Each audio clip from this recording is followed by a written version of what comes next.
Hi, and welcome to today's Sunday school class. Of course, you know me, Dan, and my beautiful wife, Linda. Hi. One of these days, we're going to get our introductions right to where we know what we want. Anyway, so it is the 14th of June, and we are in our Proverbs and Song of Songs book on page 19, lesson 2. Um, so Solomon is trying to keep his son going in the right directions. And he's written down this proverb to keep him going, keep his head bones screwed on straight and heading in the right direction. But we don't always follow directions given us, do we? No, What happens when we veer off the beaten path? Jesus whoops us. Find yourself in trouble sometimes, don't you? Yes, you do. So, we try to follow the directions so we can get to our destination in one piece. And God had something for us to do there. We don't need to be dilly-dallying. We need to get on down the road. Yes, but we do. We We do. we fool around and um, then we wait a little bit too late, and then that's where Jesus corrects us. And then we go speeding and the cops stop us. Yeah, probably. Yeah. Well, Linda, do you want to go ahead and read the passages? Okay, it's Proverbs chapter 3, 1 through 12. Keep the commandments. My son, forget not my law, but let thine heart keep my commandments. For length of days and long life and peace shall they add to thee. Let not mercy and truth forsake thee. Bind them about thy neck, write them upon the table of thine heart. So shalt thou find favor and good understanding in the sight of God and man. Trust in the Lord with all thine heart, and lean not unto thine own understanding. And always acknowledge him, and he shall direct thy paths. Be not wise in thine own eyes. Fear the Lord, and depart from evil. It shall be health to thy navel, and marrow to thy bones. Honor the Lord with thy substance, and with the firstfruits of all thine increase. So shall thy barns be filled with plenty, and thy presses shall burst out with new wine. My son, despise not the chastening of the Lord, neither be weary of his correction. For whom the Lord loveth, he correcteth, even as the father the son in whom he delighteth. Well, that's a good thing that we get a little out of line. God's going to correct us because I need that pretty frequently. Mm-hmm. So he's saying, don't forget my teaching, but let your heart keep my commands, for they will bring you many days, a full life, and well-being. This complies completely with what we're talking about last week, and if you listen to devotionals in the First John, how we need to follow God's instructions to make sure that we keep ourselves on the right path towards doing everything we do to increase the glory of God. Remember, we have to show that God is in charge. A lot of people have a hard time believing that right now. And we have to set that example that we're going to go and we know God's got us. He has our back. He's going to protect us. And we just have to make sure we don't stray from the truth. And the way we make sure we don't stray from the truth, Linda, Mm-hmm. read the Bible. Mm-hmm. We don't have to not forget the teachings because we have the Bible where we can just go back and reread it. Oh, that's what it said. Okay, I'm straight again. So let your heart keep my commands because as Christians, we want God to be happy with us. and our hearts seek to be in tune with God. And so, if we know the Word, if we know God's commands, we can much easier follow His intentions. And our heart will be happy when we do that. God will lead us into contentment when we are acting in tune with Him. Nurturing God's wisdom in our hearts comes with the promise of many days of full life and well being. There is a great blessing for the wise believer.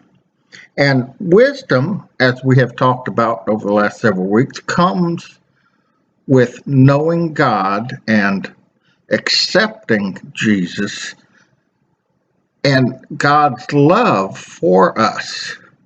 It enables us to love others. And knowing God is the first step towards knowledge. It is what gets us started on the path to knowledge. So you need to keep God close in your heart daily. Pray daily to keep God close, and you will gain knowledge with God. Well, not only just praying, but invite Him into our activities in our life, in our homes and stuff, or at your work, or at somebody else's work, wherever you go. Make your activities a prayer. Yeah, activities like for us women, like if we're in the kitchen cooking or washing dishes, whatever it may be, we can include God in our activities and we can have our prayer time or singing to the Lord. Just invite Him and let His presence be there. So if you're Yeah. washing dishes, and we all got the good old saying, cleanliness is next to godliness, but also what you're doing is you're making those plates clean so when you serve dinner, there won't be any these microbes running around getting people sick. hmm So even a simple task as washing the dishes, it seems so mundane and so unimportant, is a way to show the glory of God. It is. And also, we can thank Jesus for letting us be able to cook our family dinner or to wash our dishes for our next meals. Well, if you Yeah. got a nuclear family like we do, Linda has a traditional female role in the house, and she prepares me a dinner, so I can go out and work at Hyundai and produce a good living, so we can buy things, and the community has more jobs, and they can employ people, and they can feed their families, and they can buy things. hmm So all these people who like to denounce the importance of the homemaker has really got it wrong. They are the rock of the nuclear family, keeping everything going because everyone has a role to play. And and Mama here is a central figure in keeping that play. She is doing right here. She is not forgetting what she has been taught. She is enabling the whole family to expound God's word. Very important. Very important. I really get disgusted with the with people talking down the importance of a housewife. It's denigration. That's the word I'm looking for. Um, of the housewife. It's a very, very important job. It's one of the most important jobs in the world because not only are you supporting your husband who or maybe the wife works and the husband stays at home, whatever.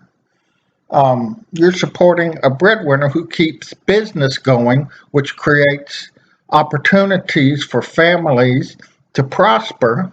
And you also raising children in God's image, teaching them, and then they spread the gospel when they have family. And do you see how it just goes on and how that builds society? This is what we need in our country today. More people building society. if you look at these troubled sections of town that have all the rioting and looting and going on, you'll find masses of fatherless children, Yes, you do. baby daddies. We had someone here in our house the other day, and you know she's a relative, and we love her, and she said, oh, well, that's the baby daddy, and I almost cringed because we're just going to pray that she gets her life squared away, because I didn't like a lot of things, the way she said, her attitude, the way she was living her life. But anyway, so this kind of thing is the core of what um, Solomon's teaching here, the core of what John talked to us about in First John over this last week, and what Paul has talked about us in the Romans last quarter in Sunday school. Mm-hmm. It's all about you doing your part to enact God's will throughout society. And when we don't trust in God, then disaster comes into our life. Sure. And if we're trying to trust other people, or, something that's going on, and we trust somebody else more than we do God, then we're not letting God speak to our heart. We're not obeying what He says. So the disaster comes into our life when that happens. And so we don't want to trust um, or rely on someone else until we pray about it and let God speak to our heart about it. Well, we just had this episode. Was it tonight or was it last night in Atlanta, where there was someone asleep in the Wendy's drive-through, and I don't know what all the circumstances were. Of course, one group is saying one thing and another group is saying another. Got in an altercation with police. Evidently, the suspect got a hold of one of the officer's tasers and was running away with it. The police tried to stop him. He shot the police with the tasers. The police fired back and killed this guy. And now that Wendy's has been burnt to a crisp, from what I understand.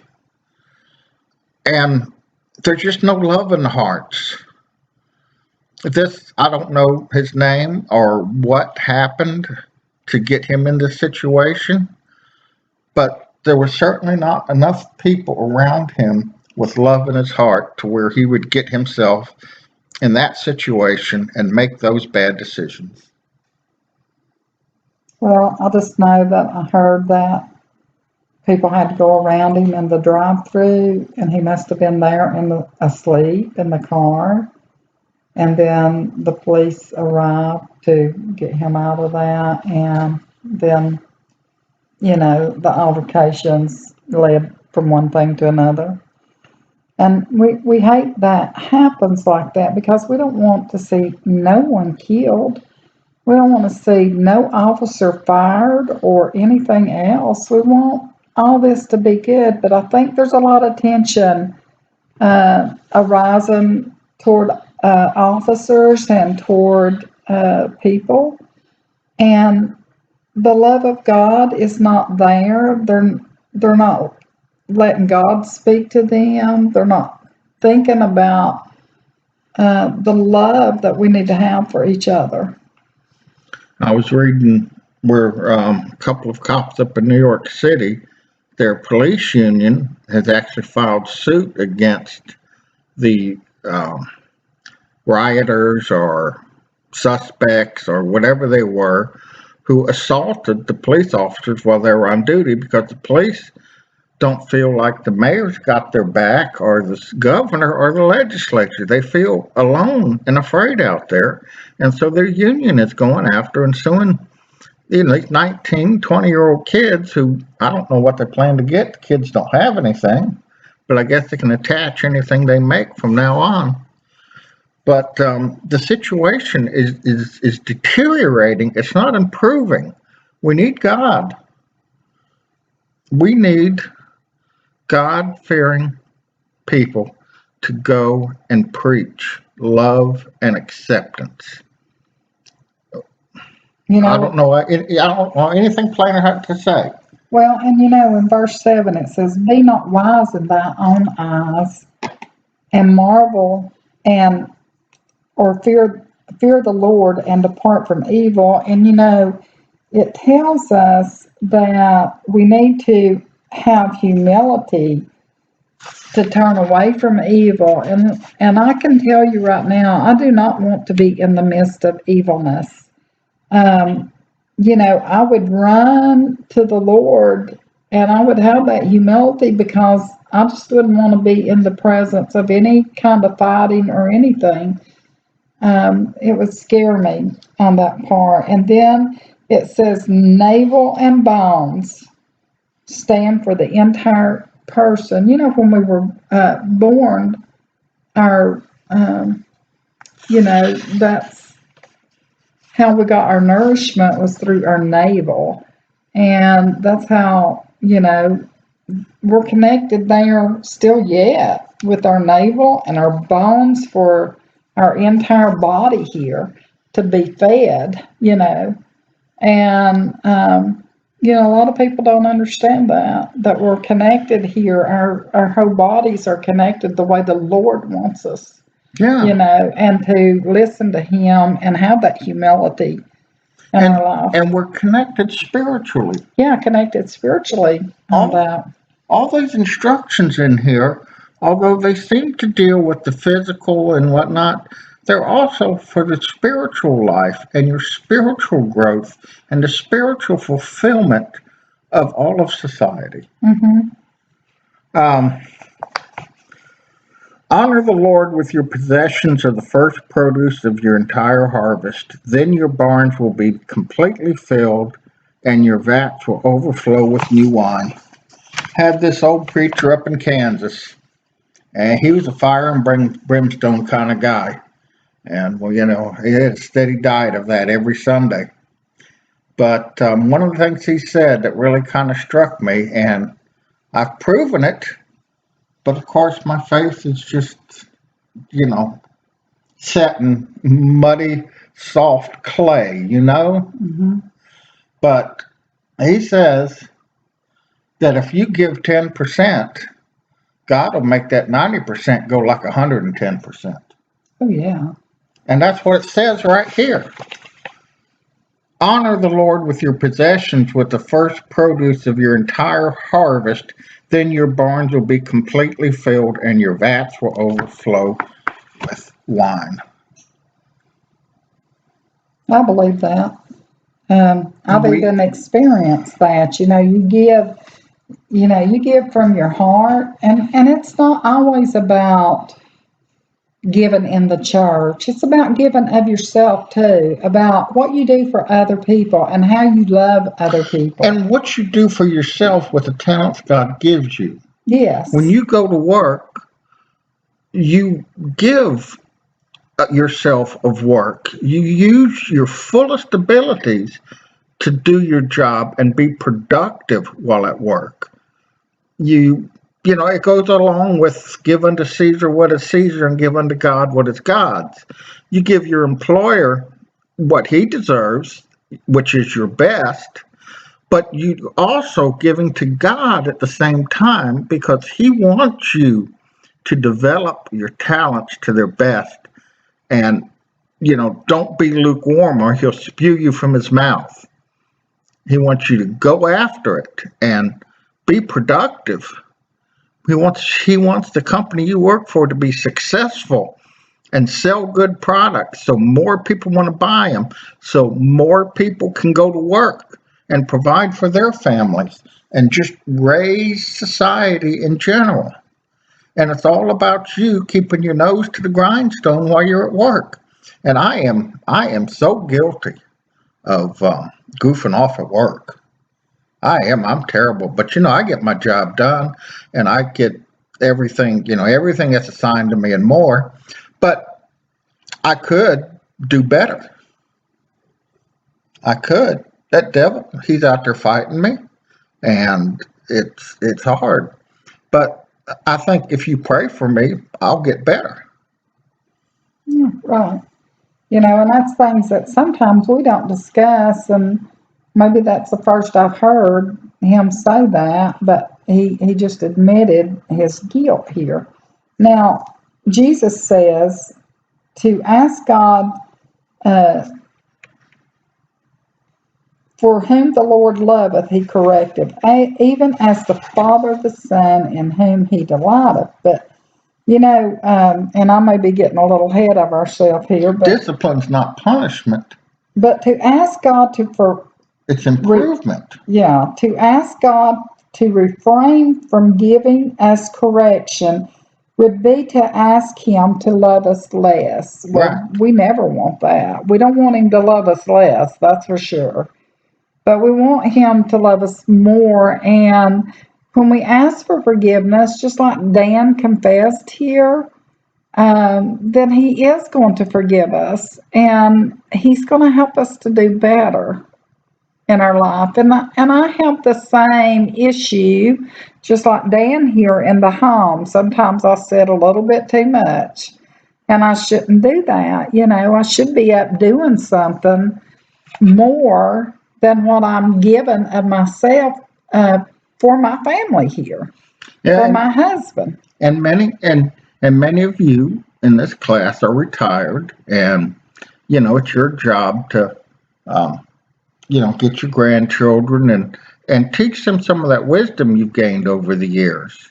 And sometimes you're tired and you don't feel like doing it, but you need to spend time with your grandkids so they can learn from you what they need to do to become Christ-like. Their parents are giving them a great example, but they need to see from others as well. That's exactly right. And, sometimes I try to teach my youngest grandchildren things because I see them more. And when I'm around the others, I try to teach them too. But I got one that says, "Yes, Grammy, I know," and he'll start quoting off the same thing I do. And but it still, helps for us to, try to teach them more, and you know, make sure that they know who Jesus is. So God's going to correct you because He loved you, because He wants you to be better. I know one of the things I always dreaded was having to do something for my dad because dad expected perfection out of us. And if we did some project for him, it had to be right. But you know what? It made me a better person. He did it out of love. So God does the same thing. He expects perfection. He knows we're flawed and we're going to make mistakes, but He tries to hold us to that higher standard so we can get a little closer. Every time we try, we get a little closer to God. It's a beautiful thing how God has His plan worked out. God has His plan worked out. And in our everyday actions, if we start off with the day asking God to help us go in the right direction, we're going to end up fulfilling His plan. And that would be wonderful if we could get God's plan fulfilled here on earth. Jesus could come back and take us all to heaven. Yeah, we're waiting for the rapture to take place. Yeah. But we got an assignment to do until then. Mm-hmm. And I don't think He's going to come till we get it right. Right. He knows what He wants us to do. Well, it doesn't mean that I can't say I don't want him to come back. I do want him to come back, I hope He comes tonight. Yeah, I hope he just takes us on. I'm ready. Are you ready? Are you ready for God to come tonight? Where's your helmet of salvation? Is it up there on the mantle all nice and polished? Is it in the bedroom closet, dusty and covered in lint and hadn't been used? What's God going to say when He comes to get you? And He wants to know, You're accounting for how you've been battling the devil. What's your sword look like? Is it just highly shined and immaculate and gleaming? Or is it rough but serviceable, clean, sharp, nicks, cuts, battle scars? What's your armor look like? Your breastplate got some nicks and some dings in it, but you took the brasso to it and polished it up. You oiled those hinges in your arms to keep it well functioning and smooth. Or is it just collecting a bunch of dust in the back of the closet? What's your status of your Christianity? Are you praying to God every day? Are you loving God?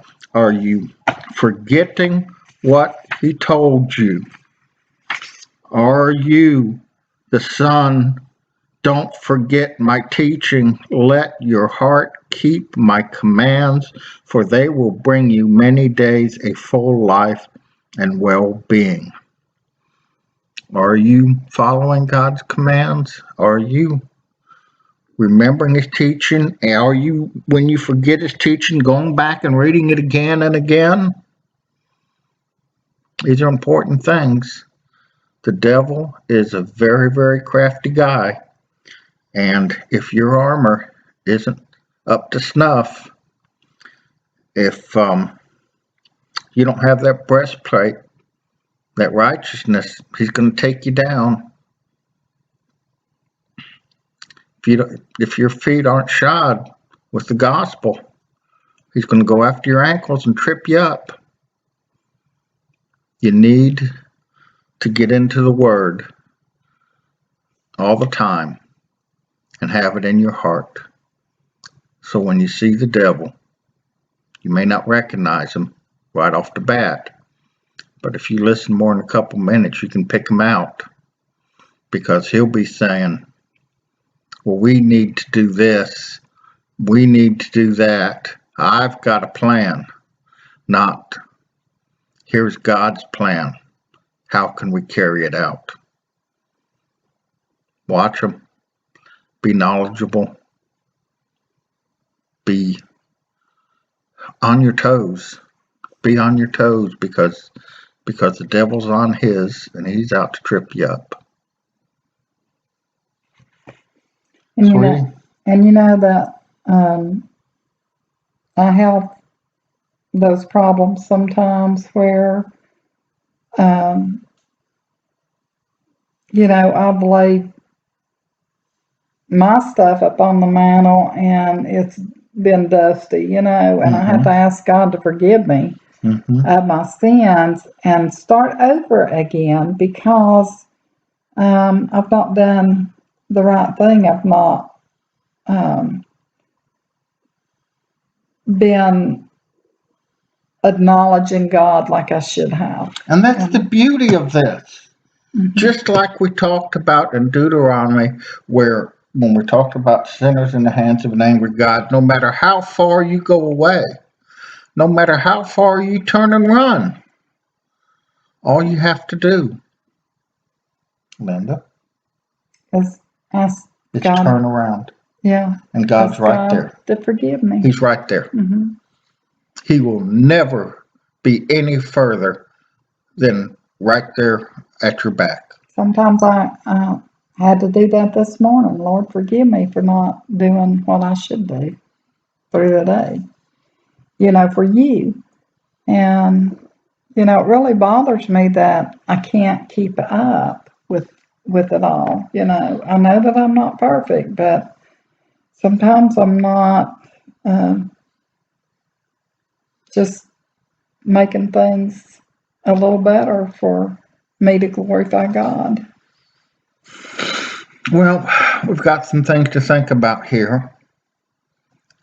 So we got some things we really need to look at our lives and examine our lives and see how much we have failed God and how much we can improve with His help, and reach out to your classmates for help. Everyone in this class is a prayer warrior who who will work with you and help you get past whatever it is you're having trouble with.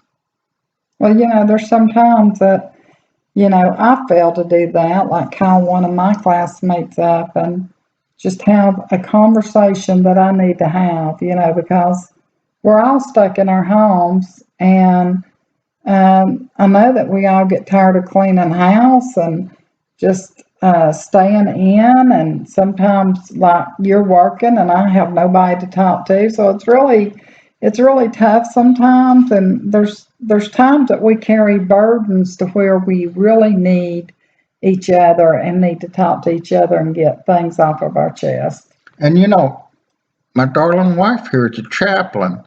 And if you reach out to her helping you helps her. It sure does. So don't feel like you're burdening her with your problems, because as she helps you work through your problems, her problems are lifted.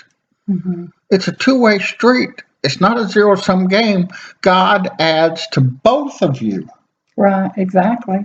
And just because I am a chaplain doesn't mean that I don't need to talk to someone too, because there's times I do. There's times I need to just get things off of my own chest. And sometimes I need that encouragement just as well as And it someone works the else. same way. If you help her, Mm-hmm. with you helping her will lift her, and God will also lift you. Oh, yeah. And that's how it works.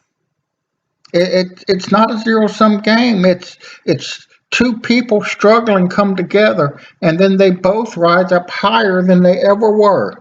Mm-hmm. That's how God works. Oh, yeah.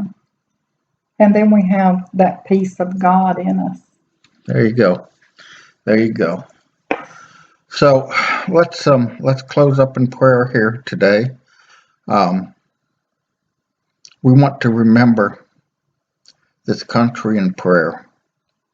Let's talk about the COVID first, because don't get disheartened. I know it seems like everyone's reporting the numbers are climbing and this and that and the other, but more and more people getting tested. There are a lot of people have this COVID, never knew it, and so as the test numbers increase, it's going to look a whole lot worse, but it probably isn't any worse than it has been. So we just have to pray for the medical community that they get a handle on this and they get the vaccine and treatments tested and proved and accepted and distributed. It's going to be a long time. Even by the time they say, hey, this one works, it's going to take a long time for everyone to get this this, this vaccine. And then you have to pray for all the medical support people who are taking care of patients the best they can, risking their lives taking care of patients, because so little is known about this disease or whatever it is. So little is known. They're in danger. They don't know how much danger they're in, yet they're out there working every day to take care of patients. Mm-hmm. We just got to love them. We got to ask God to love them and support them. We got to support our church leadership. They are working so hard to make sure that we can get a good fellowship with other members of the church and stay safe. And I think Pastor Peyton's doing a great job of that. Our state and national leaders, they're now I think Governor Kay is doing a fine job here in Alabama, and different cities are enacting different levels as appropriate for them, and I think that's just the right thing to do. The national scene is such a mess with Congress and everyone that are so bound up in partisan politics to get anything done. We got a couple of things right at the beginning to help people out, and now all we see is more fighting and bickering and people just clinging to their partisan once and not looking at the nation as a whole. So we want God to go in there and just fill these people with the spirit of love so they can get the country safe and working and prosperous once again. Of course, we know the only way to do that is for God to come into their hearts, and we need people. We need people out in the streets proclaiming the glory of God. Pray for revival.